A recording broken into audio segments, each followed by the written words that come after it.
These are the first results we've seen here. Yeah, for Mike Kelly trying to win re-election. He has 5,500 votes. Kelly Ganebus right now with 3,400. All right, we do have our anchor, Alexis Walters, right now in the newsroom where she has Mike Kelly live on the phone. Alexis. Yeah, guys, I am with Mike Kelly this evening. He just joined me. Hi, Mike. How are you doing this evening? Good to see you. Thank you. Good. So I talked to your opponent earlier. Now you are the incumbent running again for this position. You guys differ pretty much on a lot of your issues. Now, what do you plan to do going into the first day of the position should you be reelected? You know, I think what we've been working on are the same things. We need to do an infrastructure bill. I'm looking forward to doing something like that right away. We do have some other concerns. A lot of it has to do with the pandemic and taking a look at funding that we need to maybe move forward, especially for those who are still being greatly affected by it. So I think the main concern is making sure that every one of these dollars that we decide to put into this problem are their taxpayer dollars. We want to make sure they're being spent the right way. Now, the other thing is there's a lot of money that's still out there that hasn't been used yet. So let's make sure, you know, the old story, measure twice and cut once. Let's make sure that these dollars are being spent effectively early on. Let's get those out. Then we'll look at what else we can do. And the pandemic is still wreaking havoc on us. I mean, the economy's come back very well from where it was a couple of months ago.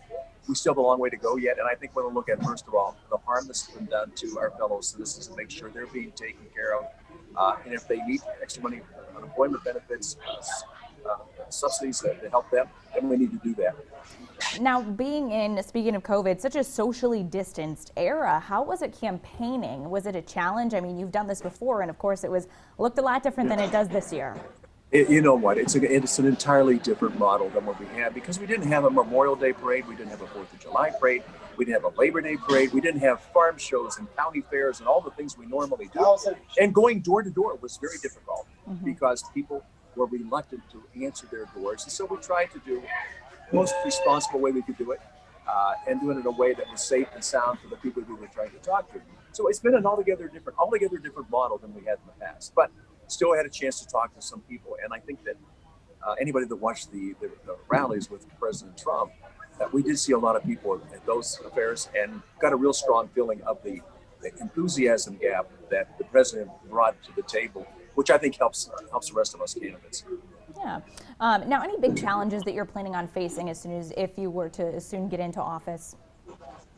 Yeah, you know, first of all, we want to make sure we get elected tonight. That's the first thing. Number one. Then the other thing will be to take a look at the different committees that we're on, take a look at who's come through the elections, who do we still have relationships with, and who else is out there that we can make a relationship with. You know, the biggest thing for me is not just having members from my own party, but also having members from the Democrat Party, so we work together on common problems for the people we face. So that they give us relationships, and that's the key to this. I don't think people realize how important it is, and they don't hear about it often, about how closely we do work with each other, especially in those things that have to be done when it comes to our constituents. There's a lot of other things that go with it just because it's politics.